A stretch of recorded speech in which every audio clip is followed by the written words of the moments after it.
L'enfance est le début de l'infini. Sans elle, pas de boucle. Sans elle, pas de futur. C'est pour ça qu'elle dure pour toujours. Téléspectatrices, téléspectateurs, c'est avec cette pensée tirée de la sagesse populaire que je vous souhaite la bienvenue dans la petite enfance. Votre émission qui s'intéresse à la vie des tout-petits. 15,4%, c'est le taux brut de préscolarisation enregistré au Bénin en 2024. Et sur les 5 dernières années, ce taux a plutôt stagné. Or, la petite enfance reste cette période où se forment les bases du développement cognitif, émotionnel et social. Avons-nous compris que ces premières années garantissent à l'enfant un épanouissement et un rayonnement futur incontestable? Avons-nous mis en berne le préscolaire? C'est avec nos invités Gaëtan Elvis Ponokon et Renouillon Pélagie Nyanklo que nous allons en débattre. Chers invités, bonjour. Bonjour, monsieur le journaliste. Et merci d'avoir honoré de votre présence ce rendez-vous. Merci. Gaëtan Ponokon, vous êtes secrétaire général du SINAEM Bénin. Entendez le syndicat national des enseignants de la maternelle. Et vous êtes membre du bureau exécutif national donc du SINAEM. Merci de nous honorer de votre présence. Déjà, d'entrée de jeu, c'est quoi la petite enfance? Comment la définissez-vous, EG? Selon la définition de l'UNESCO et de l'UNICEF, il faut comprendre la petite enfance, cette période de la vie de l'enfant qui court de 0 jusqu'à 8 ans. Et c'est cette période qui participe véritablement au développement émotionnel, cognitif et social de l'enfant. Donc c'est une période très sensible qui est indispensable dans la vie de l'enfant. Et souvent, il y a une nuance entre donc, la petite enfance et le préscolaire. C'est quoi le préscolaire, Madame Pélagie? Je dirais que le préscolaire, c'est une étape de la vie de l'enfant qui regroupe tout ce qu'il vit avant sa vie scolaire. Le cadre préscolaire, c'est un cadre qui amène l'enfant de 0 à 6 ans à vivre des situations de développement sur le plan cognitif, social, mental, intellectuel. En quelque sorte, c'est une période qui prépare l'enfant à la scolarisation. Quel est l'état des lieux aujourd'hui, EG, de la préscolarisation au Bénin? L'état des lieux n'est pas du tout reluisant. C'est extrêmement préoccupant pour nous, acteurs du système, pour nous, syndicalistes. Il faut savoir que le préscolaire est dans une situation difficile, extrêmement difficile. Nous avons un défi, le défi de la préscolarisation, c'est-à-dire quand vous prenez sur 100 enfants dans un milieu urbain comme dans un milieu rural, vous allez constater que c'est à peine 15 sur 100 qui se retrouvent dans ce milieu préscolaire. Mais pourquoi? Est-ce que les parents n'ont pas compris les enjeux ou l'État? Oui, les parents n'ont pas compris les enjeux, c'est-à-dire qu'il y a un défi de communication, de sensibilisation de la communauté. Il faut sensibiliser la communauté parce que depuis toujours, les parents ont tendance à envoyer directement les enfants au CI sans passer par le préscolaire. On a l'impression que la communauté ne maîtrise pas tout le bien que le préscolaire peut apporter à un petit enfant. Donc, amener l'enfant au préscolaire, à l'école maternelle, a beaucoup d'avantages pour l'enfant, pour son développement, pour, c'est-à-dire la psychologie, la science a démontré que tout se joue avant 6 ans. C'est-à-dire quoi? Le développement global de l'enfant se joue avant 6 ans. Et celui qui l'a dit, il est un grand scientifique, c'est un grand littéraire. Donc, et c'est connu de toutes les institutions. Et selon les recommandations de l'OIT, du BIT, de l'UNICEF et de l'International de l'éducation, on a demandé au gouvernement d'investir dans la préscolarisation pour faire en sorte que les enfants puissent aborder ce sous-secteur sans difficulté afin d'accéder aux primaires en toute discrétion, c'est-à-dire sans difficulté. Oui, mais voilà. Le cadre législatif le prévoit, oui. Puisque dans le plan sectoriel 18-30, il est bien dit que les enfants doivent entrer donc, au préscolaire à partir de 3 ans et qu'il n'y aura pas d'entrée au CI avant 5 ans et demi. Qu'est-ce que vous, en tant que syndicat, vous faites pour que l'information passe réellement? Oui, quand on a élaboré le document PSE 2018-2030, 30, nous avons applaudi, nous avons dit que c'est vraiment un document de référence. Et effectivement, c'est un document de référence. Mais nous sommes un peu restés sur nos fins pour dire que les attentes de ce document stratégique, c'est-à-dire nous n'avons pas eu véritablement ce que nous attendions. Parce que ce document a dit qu'il faut construire un certain nombre de salles de classe par an. Très bien. Qu'il faut recruter un certain nombre d'enseignants par an. Et c'est intégré dans le document. Oui. Donc quand on fait un peu un retour en arrière sur ce qui a été fait de 2015 jusqu'à aujourd'hui, on voit que les défis sont encore... On n'a pas recruté d'enseignants à la maternelle, c'est de ça qu'il s'agit? Oui, justement, on n'a pas recruté d'enseignants à la maternelle parce que on ne sait pas, on ne maîtrise pas les raisons. Mais le constat est là. La communauté, tous les parents aujourd'hui veulent envoyer les enfants à l'école. Les enfants sont là pour être éduqués, pour participer aux activités, mais malheureusement, dans le plan de développement stratégique de l'État, nous n'avons pas eu cette attention envers le préscolaire, alors que le primaire a reçu des déploiements d'enseignants aspirant au métier d'enseignant AME. Et on en a recruté. Vous êtes jaloux du primaire, c'est ça? On n'est pas jaloux, mais nous revendiquons que dans une maison, il faut la fondation. La fondation, c'est ça qui fait le soubassement de l'immeuble. Mais si on ne donne pas de possibilité, c'est-à-dire on ne renforce pas la fondation qui constitue le préscolaire, on ne peut rien construire de haut. Et aujourd'hui, les pays qui se sont développés se sont concentrés sur le préscolaire. Donc il n'y a pas un pays développé au monde qui n'a pas donné priorité au préscolaire. Madame Pélagie, il faut faire la fondation et c'est le préscolaire. Qu'est-ce qui ne marche pas aujourd'hui? Pourtant, dans un passé lointain, le Bénin avait les CESE, les centres d'éveil et de stimulation de l'enfant. Qu'est-ce qui n'a pas marché? Je dirais que le constat amer que nous avons tous par rapport au préscolaire au Bénin, c'est tellement que peut-être dans quelques mois, nous allons tous pousser un ouf de soulagement. Sinon, depuis 2020, il y a le personnel qui va à la retraite, mais nous ne constatons pas de remplacement. Ce qui fait que toutes les écoles maternelles se vident du personnel enseignant. Nous avons aussi un personnel de soutien qui nous soutient dans les tâches. Ce personnel aussi se vide. Et la tâche de 3 à 4 personnes revient à une seule personne. Quelle est la situation chez vous? Vous dirigez quelle école? Je dirige l'école maternelle publique de Gbedjawempe. C'est une école à 5 sessions. Mais tout de suite, nous sommes 3 titulaires avec une éducatrice. C'est dans quelle localité? C'est dans le littoral, précisément dans la circonscription scolaire de Cotonou 2. Très bien. Voilà. Donc, le manque de personnel, ça pèse de façon très cruciale sur nous. Parce qu'avec cette tranche d'âge, il faut que l'enfant soit surveillé dans tous ses mouvements pour l'aider à coordonner ses mouvements, à savoir que ceci que je fais, c'est bon, ceci que je fais, ce n'est pas bon. Alors, ce que vous dites est assez inquiétant. Est-ce que le cadre n'est pas sécurisant pour les enfants? S'il y a un manque de personnel, avec la turbulence des enfants de cette tranche d'âge, je vous assure que c'est compliqué. Il vaut mieux dire aux parents de ne pas envoyer les enfants dans ces milieux. Si vous pensez que leur sécurité n'est pas assurée, parce que c'est quand même des mômes, c'est des tout petits. La sécurité est bien assurée. Je pense que l'État va y remédier. Parce que Kofi Annan l'a dit. Pour un lendemain meilleur d'une nation, il faut aimer les enfants, faire preuve d'amour envers eux. Et les enfants là, doivent se sentir en sécurité.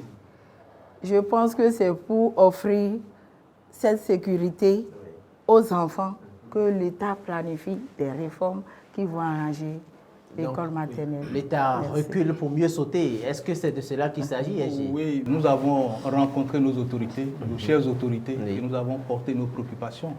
On a appris qu'effectivement, de très belles choses qui se dessinent pour l'enseignement maternel. Mais nous, en tant que syndicat, nous sommes impatients de vivre cette réalité-là. Comment les choses se décident sans les acteurs? Est-ce que les acteurs sont impliqués? Vous n'êtes pas dans le secret de la construction? Justement, nous ne sommes pas encore dans le secret, mais nous espérons qu'on va nous associer parce qu'on ne peut pas décider de notre bonheur sans nous. Nous espérons vivement. Ou peut-être qu'à un niveau stratégique, les gens pensent à votre place. Bon, on espère, parce que tôt ou tard, ça va nous parvenir et puis nous aurons d'autres petits mots à dire. Alors, pour en revenir au cadre d'apprentissage, à la petite enfance, qu'est-ce que vous offrez? Quand les enfants viennent vraiment dans les écoles maternelles, à quoi vraiment on doit s'attendre? Le premier réflexe, c'est d'accueillir l'enfant. L'enfant, dès son arrivée à l'école, doit se sentir en chaleur. Quitter ses parents et rester avec un inconnu qu'il n'a jamais vu, vraiment, il faut lui réserver un accueil très chaleureux avec des mots doux, des tapes douces. À des moments donnés, les enfants qui sont trop collants, les mettre au dos pour qu'ils se sentent en sécurité. Ah, ici, ce n'est pas la maison, mais je peux encore bénéficier des câlins comme à la maison. Est-ce que les enseignants sont formés pour donner tout ça aux enfants? Oui. On en voit qui tapent, qui giflent, qui vont dans tous les sens. Merci beaucoup, monsieur le journaliste. Vous savez, l'école maternelle n'est pas une école comme les autres. C'est une école spécifique, particulière. Parce que c'est le prolongement de la maison. Ça dit quoi?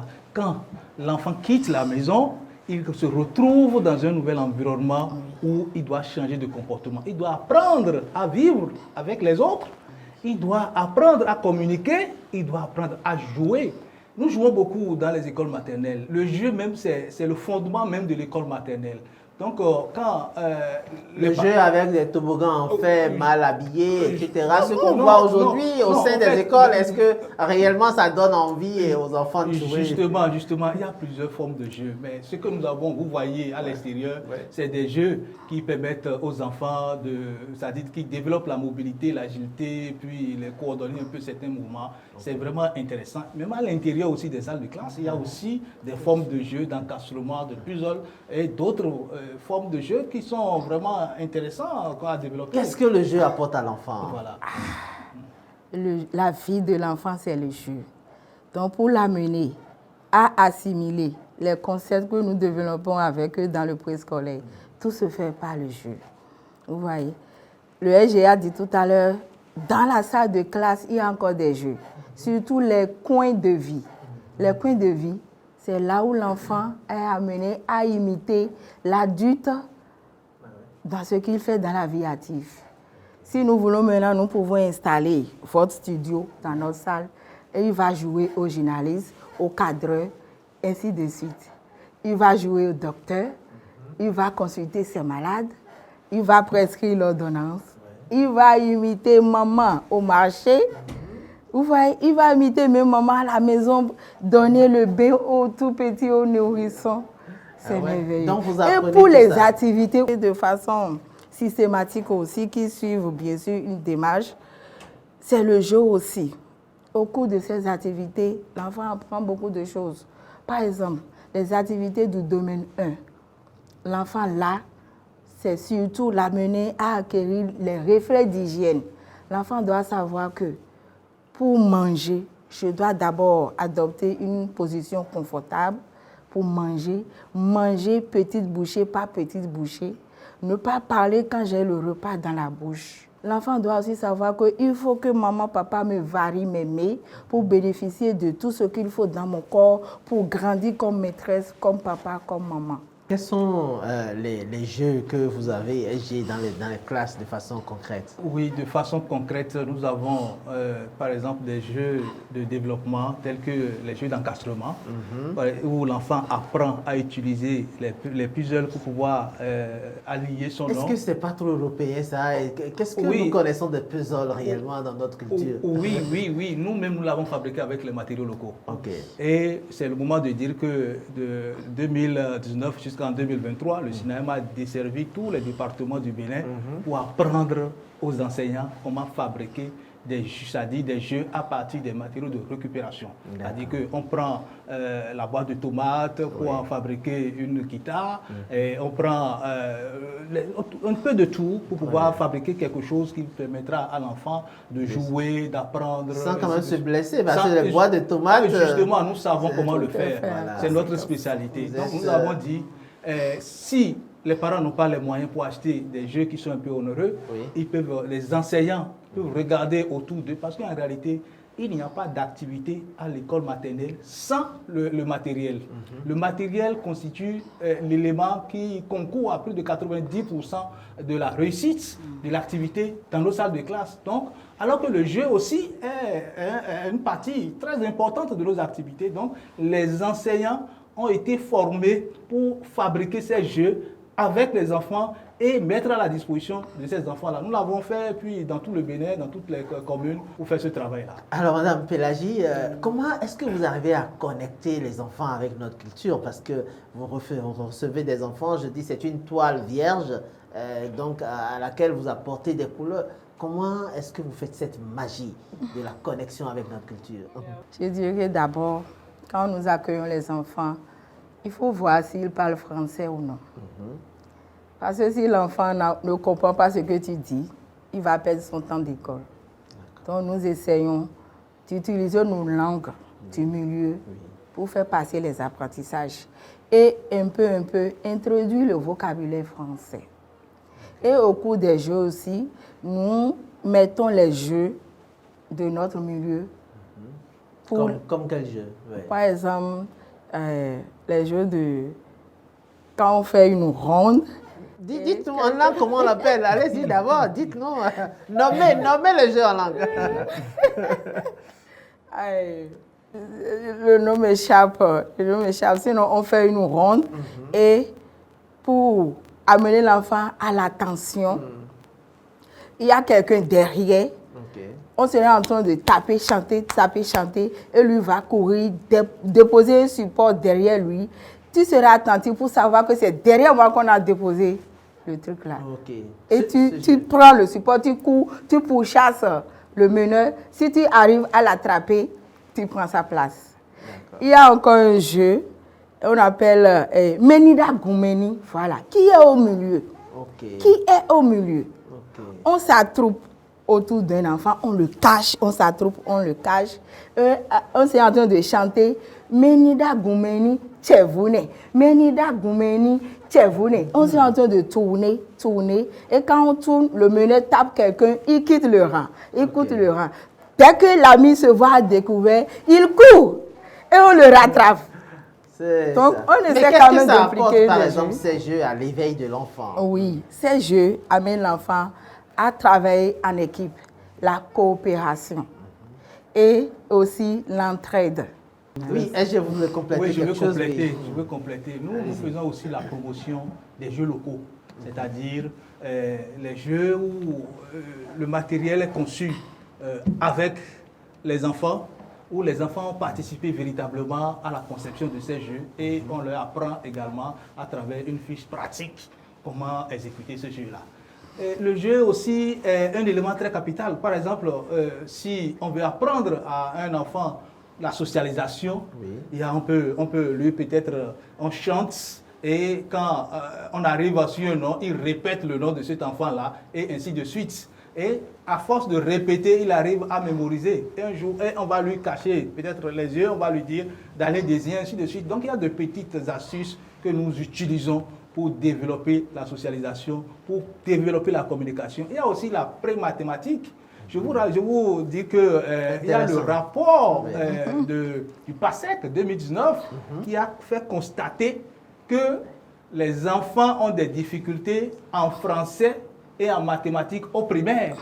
Et le rapport PASEC a fait des recommandations pour dire qu'il faut agir à la maternelle pour que les enfants aient des habiletés en prélecture. Ah, comment ça se passe? Ah, justement, nous avons des notions de prélecture. Ça veut dire quoi? On donne des modèles, c'est-à-dire on met un cahier de coloriage, de graphisme, où l'enfant lit l'image, il peut voir la tomate, il peut voir papa, maman, donc il voit, il lit le personnage par rapport à sa connaissance, par rapport à ce qu'il connaît. Donc c'est un apprentissage pour aborder la lecture quand il sera au primaire. Et c'est pareil également pour l'après-mathématique. Okay. Cette activité permet à l'enfant de dénombrer, de compter, de mesurer. Et c'est pourquoi vous allez voir des bacs à sable où il y a des entonnoirs. C'est pour apprendre à l'enfant comment mesurer des quantités.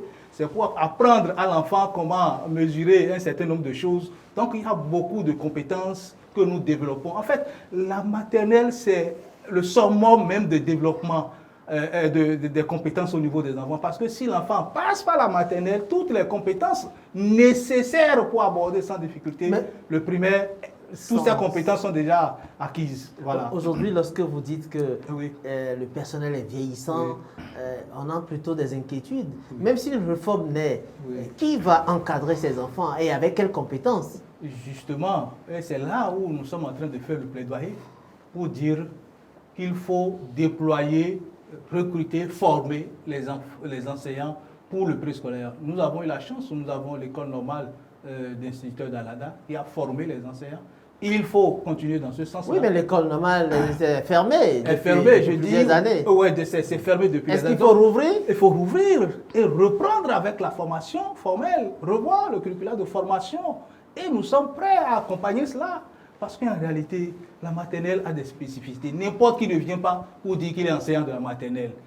Il faut avoir l'amour pour les enfants, il faut la pratique et il faut avoir certaines technicités pour pouvoir savoir qu'il y a la psychologie de l'enfant. Parce qu'en réalité, les grands psychologues sont les enseignants de la maternelle. Quand on vous écoute, on est plutôt inquiet, véritablement, parce que les écoles normales sont fermées, le personnel d'encadrement est vieillissant, il n'y a pas d'équipement dans les écoles. Et puis vous demandez qu'on rouvre vraiment les écoles maternelles, mais pour accueillir quel type d'enfants et les encadrer comment? Et justement, vous savez, la demande est là. Les populations n'attendent pas. Et le parent qui a son enfant et qui est à la maison, personne ne veut plus garder. C'est-à-dire que les populations procréent à tout moment, c'est ça? Ils n'attendent pas quoi? Il faut répondre à la demande. Parce qu'en réalité, nous sommes dans un environnement où il faut élever le taux de la préscolarisation. Tel que nous regardons les données aujourd'hui par rapport à la sous-région, je vois que notre pays a un défi. Nous avons reculé. On a reculé. Oser poser les mots sur les mots. Justement, nous avons reculé. Parce qu'en réalité, il y a des endroits où les enseignants se retrouvent à 1 sur 3 classes disponibles, 1 sur 4 classes disponibles et encore 100 éducateurs. Je rappelle au passage que les éducateurs constituent une frange de personnel qui nous accompagne dans l'accomplissement. Parce qu'en réalité, lorsque vous êtes en train de mener une activité pédagogique et par mégarde, bon, c'est naturel. Un enfant peut se salir, vous ne pouvez pas laisser les enfants et aller s'occuper de ça. Donc il faut un personnel d'appui pour pouvoir prendre soin de cet enfant pendant que vous êtes en train de mener votre activité pédagogique. Donc la nécessité pour que nous ayons suffisamment d'éducateurs, éducatrices dans les écoles maternelles est une exigence morale pour les enseignants. Donc, le temps court, il vole presque. Voilà. Madame Pélagie, ce sera le dernier tour de table. Dites-nous, quel est votre plaidoyer, quel est votre message en direction des dirigeants, des acteurs du système éducatif? Comment on fait pour que la préscolarisation revienne vraiment au cœur de notre éducation? Je voudrais vraiment demander à tous nos acteurs gouvernementaux de penser à la petite enfance au Bénin. C'est une étape très importante de la vie des enfants qui les amène tout au moins, à acquérir le rythme de se réveiller pour aller à l'école. Vous voyez, c'est une étape qui les amène à savoir utiliser la formule de salutation. Dire bonjour, c'est une formule. Et c'est à la maternelle qu'on apprend ça. Donc, dire que la petite enfance, le préscolaire coûte cher, ça me dérange un peu. Ça me dérange un peu. On peut regarder. Même avec nos moyens sur place, l'État doit tout faire pour que le préscolaire demeure. Parce que l'enfant qui prend pas le préscolaire, il est vraiment à l'aise quand il commence l'école primaire. On sent que Pour vous le preuve- dites avec beaucoup de cœur. Pour preuve, ce matin, j'étais là quand une dame, vendeuse des crédits et autres, était venue pour dire bonjour directrice, bonjour maman, mais il faut gagner le... Ah. Et j'avais un petit à côté de moi. Et la dame me dit, ah, vous êtes avec vos amis, bon, donc, oui, ça n'en manque pas. Il attend son papa. Je dis, ah, mon maternel, mon directrice. C'est-à-dire? Vite de gonfio. Na blemi hein. Nteno doni plonwe, tu no plonwe ya. Et gonfo. C'est ce que la maman m'a dit ce matin. Expliquez un peu. La maman disait, vraiment, directrice, sans vous mentir, l'école maternelle est très importante. Ma fille qui a pris par la maternelle est tellement concentrée sur ses études. Je ne lui demande même pas d'aller étudier avant qu'elle se concentre sur ses devoirs et apprendre ses cours. C'est ça. Ouais. Et la maternelle prépare vraiment les enfants à la scolarisation. Oui. Quel sera votre mot pour clôturer cette Merci. Je voudrais dire que investir dans l'enseignement maternel, c'est le plus grand investissement qu'on puisse faire pour l'humanité.